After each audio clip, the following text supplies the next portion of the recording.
नरसी जी बहुत बड़ा सेठ था। 56 करोड़ की संपत्ति उस समय थी, जो आज 56 अरब की कह सकते हैं। और इतना कंजूस था कि 2 पैसे दान नहीं करे था किसी ने, क्योंकि जितनी माया बढ़ती है उतनी इसकी कंजूसी साथ बढ़ जाती है। और ये माया इसकी दुश्मन होती है, जीव की सबसे बड़ी शत्रु ये माया ही होती है। तो परमात्मा ने एक लीला की थी। ये गंगा घाट पर नहाने के लिए गया हुआ था अपनी पत्नी के साथ नरसी। वहाँ पर ब्राह्मण लोग जाते थे और दान करने वालों से दक्षिणा लेते थे। परमेश्वर ने भी एक ब्राह्मण रूप धारण किया और कहा, सेठ जी दक्षिणा दे दे। सेठ जी बोला, दक्षिणा को नहीं, भूल आया घर पर मैं। परमात्मा ने ब्राह्मण रूप में कहा, सेठ जी गंगा में स्नान करने का कोई लाभ नहीं होगा जब तक दान नहीं करेगा। उसकी पत्नी ने भी कहा कि कर दे दो कुछ दान है। ने बोला, चुपचाप बैठी रहे, घनी ना बोला, मैं आप निमट लूँगा इसने। आखिर में ये कहने लगा वो सेठ के ब्राह्मण, पैसे भूल आया मैं घर पर, यहाँ लाया को नहीं। तो कहने लगा, भाई उधार कर ले। भगवान बोला, उधार कर ले। अब सेठ बोला, ठीक है उधार कर लेता हूँ। बोल कितना दान करेगा? 1 टका दूंगा, 1 टका। चल 1 टका दे दे। पक्की जबान, पक्की जबान। अब पैदल आते थे पहले, और वो भी तो खासकर कंजूस था, 2 पैसे खर्च नहीं करना चाहता था। घर आया, गंगा का स्नान करके घर में प्रवेश किया था, जाकर गठड़ी रखी थी। इतने में ब्राह्मण रूपधारी परमात्मा ने दस्तक दे दी। नौकर आए और नौकरों ने कारण पूछा, कौन हो, कहाँ से आए हो, क्या उद्देश्य है सेठ से मिलने का? परमात्मा ब्राह्मण रूपधारी ने कहा कि भी सेठ जी ने मेरा 1 टका उधार कर रखा है, दान करना था, और याद दिलाइयो सेठ जी कहे कि ब्राह्मण आया है। नौकरों ने जाके कहा कि जी एक ब्राह्मण आया है, आपने कोई टका दान करने की कह रखी होगी। अब नरसी ने सोचा, भाई यो अच्छा व्यक्ति साथ आ लिया। सेठ कहने लगा अपने नौकरों से, ये कह दे ब्राह्मण को कि सेठ जी की तबीयत ठीक नहीं है, थक गए हैं, बुखार बन गया है, जबर है, और ठीक हो जाएगा जब दे दूंगा, स्वस्थ हो जाऊंगा तब दूंगा। नौकरों ने ऐसा ही उत्तर दे दिया। ब्राह्मण कहने लगा, ठीक है मैं यहीं बाग में लेट जाता हूँ, स्वस्थ हो जाएंगे तब सेठ जी मैं अपना दक्षिणा लेके जाऊंगा, बार बार नहीं आया जाता। अब नरसी का बाग था, उसी में परमात्मा ने बिछा लिया बिछौना और लेट गए। अब 1 दिन हो गया, 2 दिन हो गए, 3 दिन हो गए। सेठ जी माए टट्टी पेशाब करे, उड़े बना रखा खड्डा एक, उसमें डाल दे। अब तीसरे दिन भी उसने फिर कहा, जाकर फिर दस्तक दे दी कि क्या मेरा टका भाई कहो, सेठ ने मेरे दक्षिणा देवे। सेठ ने कहा नौकरों से, ये कह दो कि सेठ जी की मृत्यु होगी। अब लाला जी ने सोची, आज यो 1 टके की जिद लगा रहा है, कल न मन माने 100 रुपये की जिद लगा ले। इसने तो रास्ता पा गया हैं, इसने तो सटराई कर दी, मैं भी दूं नहीं टका इसको। अब सेठ के बारे में कह दिया नौकरों ने कि सेठ जी की मृत्यु होगी, ब्राह्मण आप जाइए, हमें बड़ा शोक है। ब्राह्मण वेशधारी परमात्मा बोले, भाई मेरा तो यजमान है ये, और बड़ा दुख हुआ, मृत्यु होगी, लेकिन अब तो अंतिम संस्कार करा के ही जाऊंगा। अब फिर बैठ गए बरने आगे। अब सेठ जी को जब संदेशा मिला कि उन्होंने ये उत्तर दिया है, तो नरसी कहने लगा, नौकरो ऐसे करो, तुम लकड़ियां ले जाना शुरू कर दो चिता की तरफ। कुछ दूरी पर होती थी चिताएं, गांव से बाहर होती हैं। ये यूं सोचेगा कि सचमुच मर गया, यूं चला जाएगा। अब उन्होंने लकड़ियाँ उठानी शुरू कर दी, लकड़ियाँ ढोने लगे। तो भगवान वहीं बैठा रहा कि गया नहीं, कि ना जी नहीं गया, वो तो बैठा है, मेरी अर्थी बना लो। वो बना लिया जनाजा और धर लिया सेठ को मर्द के सौ की तरह, और कहने निकल लिए चलो मुझे चिता पर। अब चिता पर लकड़ी भी रख दी, सेठ का वो जीवित सेठ भी रख दिया, मर्द के तरह ले गए थे। परमात्मा ने भी ले लिया कि करगा लठ और कंधे बदर लिया, लकड़ी ले अंतिम संस्कार कराने के उद्देश्य से एक लकड़ उठा लिया कि भाई हम भी अंतिम संस्कार में कुछ योगदान करेंगे। और पहुंच गए लकड़ी लेकर वहाँ लाला जी दो रहे। अब लाला जी से कहा कि सेठ जी भैया मैंने तेरा टका माफ़ कर दिया, तू आत्महत्या मत करे। सेठ जी ने बोला साची कह है, कहाँ साची कहूँ भाई, कति तेरा टका माफ़ कर दिया। अब ठीक से तो जा तू अपना काम करे।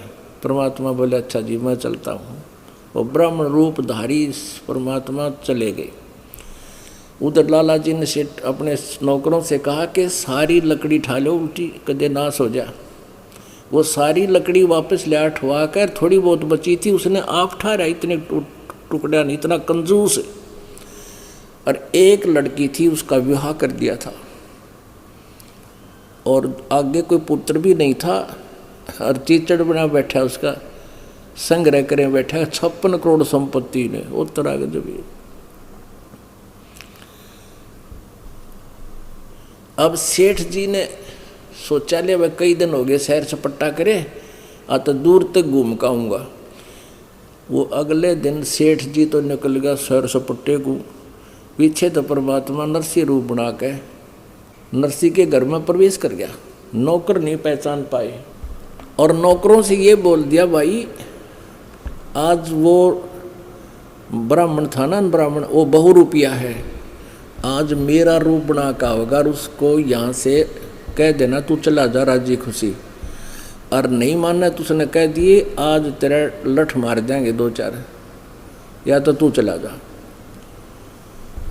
अब वो सेठ आया, खूब उता ही रहा था अपने, वापस घूम फिर के और द्वार पर खड़ा पहरेदार पक्का कर दिया नौकर को। नौकर कहने लगे ओ बहुरूपिये खड़ा हो जाओ वहीं पर। नरसी ने सोचा किसी और को बोल रहा, पीछे ने देखा कि मैं तेरे को कह रहा हूँ। नरसी कहने लगा नौकर का नाम लेकर, अरे करोड़ी तू क्या क्या बक रहा है, अब तू वहीं खड़ा हो जा, बस इतनी ठीक है तेरे लिए। तूने हमारे सेठ के नाक में दम कर रखा है, कभी तू ब्राह्मण बन के आता है, कभी तू नरसी रूप बना लेता है। हमारे एक सेठ अंदर है, उनका आदेश हो गया आज कि तू अगर ठीक से नहीं मानेगा तेरी टांग तोड़ दूंगा। कौन कौन कौन कौन है? अंदर है हमारा सेठ है। उसने सोची बात बिगड़ गई भाई, वो तो आज मेरा रूप बनाकर अंदर चला गया। अब नरसी ने इसी में भलाई सोची कि तू पिट्टे भी गायब अपना वापस हो ले। उसने क्या किया कि कोर्ट में गया और वहाँ अर्जी लगा दी कि मेरे साथ ऐसे ऐसे धोखा कर दिया, एक डुप्लीकेट नरसी बनकर मेरी संपत्ति हड़पना चाहता है। और वही राजा ने अगले दिन बुला लिया कोर्ट ने कि अभी उसकी सारी बही जब्त कर ली नरसी की, और अगले दिन दोनों को बुला लिया, डुप्लीकेट और ओरिजिनल को। अब बही जो एक पैड होती थी, रिकॉर्ड होता था, उसमें सारा कुछ हिसाब किताब लिखा करते लिखते हैं लाला लोग। तो कोर्ट ने पूछा, जज ने पूछा कि भाई कोई ऐसा प्रमाण बताओ जिससे तुम्हारा असली नकली का हम निर्णय कर सकें। इस बही में ऐसी होती थी वह बही, इस नोटबुक में कोई ऐसा प्रमाण बताओ जिससे हम निर्णय कर सकें। अब जो ओरिजिनल नरसी था उसने बता दिया जी मैंने लड़की की शादी करी थी उस सम्मत में, और इतने बात के आए थे, इतना मैंने मेरा खर्चा हुआ था, एक मकान बनाया था उसकी भी डिटेल लिख रखी है, ऐसे ऐसे इतना इतना हुआ था। और बता भाई, और भी, और तो मेरा याद नहीं। फिर वो परमात्मा से पूछा कि भी बताओ इसमें कोई प्रमाण तू, क्योंकि वो तो बंद रखी हुई थी। परमात्मा ने कहा जी पहले पृष्ठ से शुरू कर दो। लगे सारी पढ़न एज इट इज, 5-4 पेज जब जो के त्यों बता दिए, ओरिजिनल को तो डुप्लीकेट सिद्ध कर दिया जज ने, और परमात्मा को ओरिजिनल मालिक बना दिया कि जा भाई यो ओरिजिनल है तो डुप्लीकेट है, भाग जहाँ से, तू झूठ बोल रहा था। अब नरसी तो बैठ गया गांव के गोरे जाके, माथे पर ऐसे गोड्या में माथा रख के, और न्यों सोचा है भगवान या के बनी, आज क्या बनी मेरे साथ, आज शाम की रोटी भी नहीं मेरे पास, और देख ये कौन से जन्म का दुश्मन था। इतने में परमात्मा वहीं आगे वो ब्राह्मण रूप बना के और कहने लगे सेठ जी सुना क्या हाल है। नो देख के नो बोला दुश्मन यहाँ तो जी लेने दे मुझे, तू यहाँ भी हाल पूछण आ गया। तो परमेश्वर ने कहा कि वह संपत्ति तेरी है या मेरी। नरसी बोला या थी तो मेरी दुश्मन या तने अड़पली। तो परमात्मा बोला नरसी या पहले भी तेरी नहीं थी या मेरी थी। परमात्मा कहते हैं काया तेरी है नहीं, माया कहाँ से हो, और चरण कमल में ध्यान रख इन दोनों ने खो। तो परमात्मा ने 2 घंटे उसको प्रवचन किए और कहा भाई मैं साधु संत फकीर हूँ, तेरे हित के लिए तुझे ये ज्ञान और ये लीला मैंने की है, तेरी तो दुश्मन से या माया। अरे क्या क्या इकट्ठे तूने एक नरक इकट्ठा कर रखा है, अपना भविष्य बर्बाद कर लिया उसका, और कुछ दया दाता है कि पिछले संस्कार अंगड़ाई लेते हैं। तब नरसी बोला भगवान अब के बना मेरे थे कि भी एक शर्त पर तुझे सारी संपत्ति दे दूंगा, जब तू इसने दान कर दे अपना बोझ हल्का कर ले, पाप कम हो जाए तेरे। नितन तो नरक डो लिया बेटा। नो बोला जी एक बार दया कर दो, सारी कर दूंगा कल्याण। इतना खुल गई मेरी। ऐसे ही कर दिया गया। नरसी ने सारा भंडारे कर दिए, गरीबा में बांट दी, यानी वह कति हुर फुर कर दी सारी। जंगल में जाकर बैठ गया और वहाँ एक झोपड़ी डाल ली, पति पत्नी दोनों रहने लग गए। अब गरीब आदमी के पास कौन आएगा नगर का। 15-16 अंधे थे, अंधे आसपास के उस नगर के सब मिलकर वहाँ आ जाते, परमात्मा की चर्चा करते, नरसी का दिल डांटते और कहते नरसी वो साधु संत नहीं था भाई, वो भगवान था, और तेरे को तेरी आँख खोल गया। नरसी बोला भाई कति आँख खोल गया, मैं तो नरक डोऊ था। ऐ तेरा गजब भैया, ना मेरा आगे ना पाछे, बेटी थी शादी कर दी। ये सारे जो है ना मेरे कुल के लोग बांटो और गधा मैं बनूँ। अब क्या होता है, एक दिन 4 संत आ गए और उन्होंने द्वारका जाना था। नरसी से कहा, क्योंकि पहले नरसी का बोलबाला था, उसकी हुंडी चला करती थी, फिर वो हो गया कंगाल, हुंडी उसकी रिजेक्ट होगी, उस लिस्ट से निकाल दिया। वो संत गांव में आए और पूछा भाई नरसी कहाँ है, कि नरसी तो भाई बाहर जंगल में बैठा है, झोपड़ी डाल रखी है। क्या काम था कि हमने हुंडी बनवानी थी। तो नगर के लोग भी मजाक करा कर भक्तों के साथ, विशेष कर ये दुर्भाग्य होता है, और अपने नगर के वाले के साथ तो और ज़्यादा। तो उन्होंने मजाक कर दिया कि नरसी भाई हुंडी तो बनावे है पर नखरे करे आजकल, आप वहाँ जाओ नरसी पर हुंडी बनवा लो, लेकिन नटेगा वो जाती, पर तुम करड़े हो जाइए जो बनाओगा। अब वो वहाँ गए चारों भक्त, उन्होंने कहा लाला जी हमने द्वारका जाना है, भगवान के वहाँ तीर्थ यात्रा करके आवाएंगे, 500 रुपये हमारे पास, इनको तू हुंडी बना दे, रास्ते में कोई चोर चुरा ले, बदमाश खोज ले, छीन ले हमारे थे। अब नरसी कहने लगा महात्माओं, मेरी हुंडी रिजेक्ट हो चुकी है, अब मैं हुंडी नहीं बना सकता।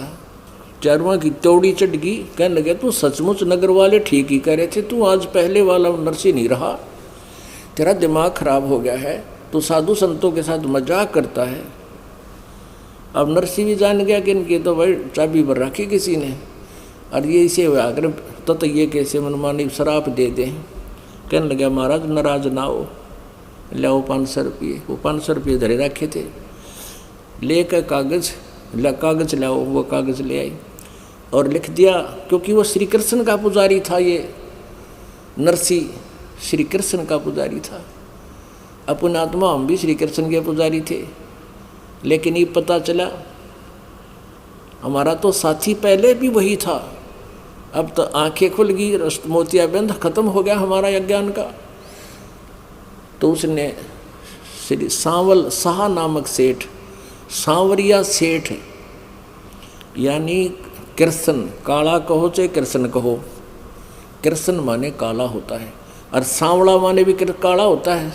सांवल शाह यानी सांवल सेठ के नाम टूदा जैसे रखा ना, उसके नाम हुंडी बनाया कर उसी तरह बना दी और कह दिया कि आपके 500 रुपये मेरे पास सुरक्षित हैं, आप इन महात्माओं को 500 रुपये प्रदान करने की कृपा कीजिए।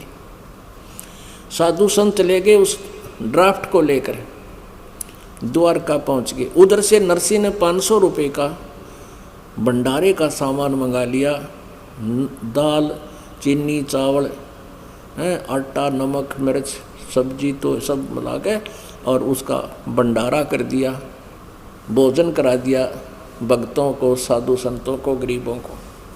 अब वहाँ जब वो पहुँचे, चारों संत महात्मा भक्त, उन्होंने वहाँ पूछा द्वारका नगरी में जाकर कि भी यहाँ कोई सावल नाम का सेठ है। सावल नाम का कोई सेठ तो नहीं है, पर काम क्या है आपका? कि हमने हुंडी कैश करानी थी।